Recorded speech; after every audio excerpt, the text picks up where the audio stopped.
μπορεί να παρασυρθεί κάποιος από συναισθηματισμούς και να μείνει στο συναίσθημα. Όμως ο Θεός δεν έχει τέτοιο συναισθηματισμό σαν το δικό μας, έχει αληθινή αγάπη.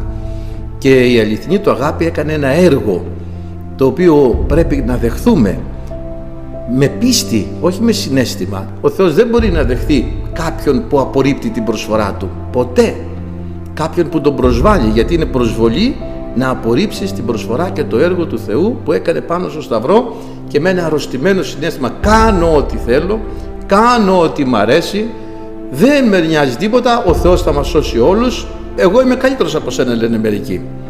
Και θαρούν και αυτοδικαιώνονται, θαρούν επί τη δικαιοσύνη τους και αυτοδικαιώνονται. Καλύτερος από μένα μπορεί να είσαι, αλλά δεν σώζει ο Θεός τους καλούς.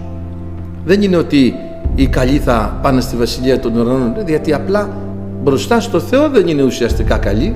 Σώζεται εκείνος που θα δεχθεί το έργο του Χριστού. Και αυτό το έργο το δέχονται λίγοι από ό,τι φαίνεται. Δεν το δέχονται πολλοί. Πρόσεξε να μην απορρίψεις το έργο που έκανε ο Θεός και θα ρεις επί τη δικαιοσύνη σου ότι θα σωθείς. Κάθε μέρα εγώ πήγαινα στην εκκλησία. Ναι, πήγαινες. Το αποτέλεσμα ποιο ήτανε?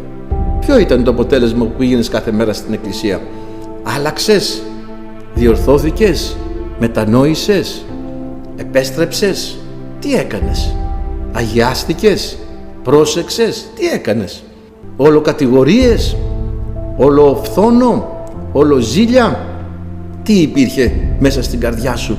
Τι υπήρχε μέσα στην ψυχή σου? Δεν είναι να μείνουμε στην ακοή, αλλά ο λόγος πρέπει να κατέβει στην καρδιά και από την καρδιά να εξέλθει το θέλημα του Θεού, το οποίο πρέπει να πράξει ο άνθρωπος.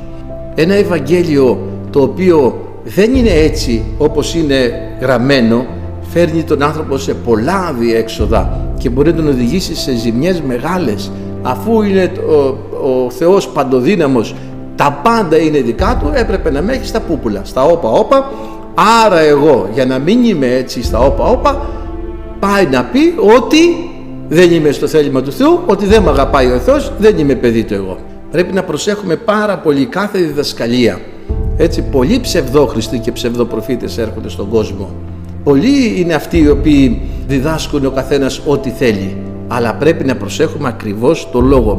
Έκανες ό,τι ήθελες στη ζωή σου, περπάτησες όπως ήθελες στη ζωή σου, το θέλημά σου μπορεί να μην το έθαψες ποτέ, τον εγωισμό σου να μην τον καθυπόταξες ποτέ, την κριτική σου να τους κρίνεις όλους να μην την καθυπόταξες ποτέ και δεν επέλεξες τη στενή οδό.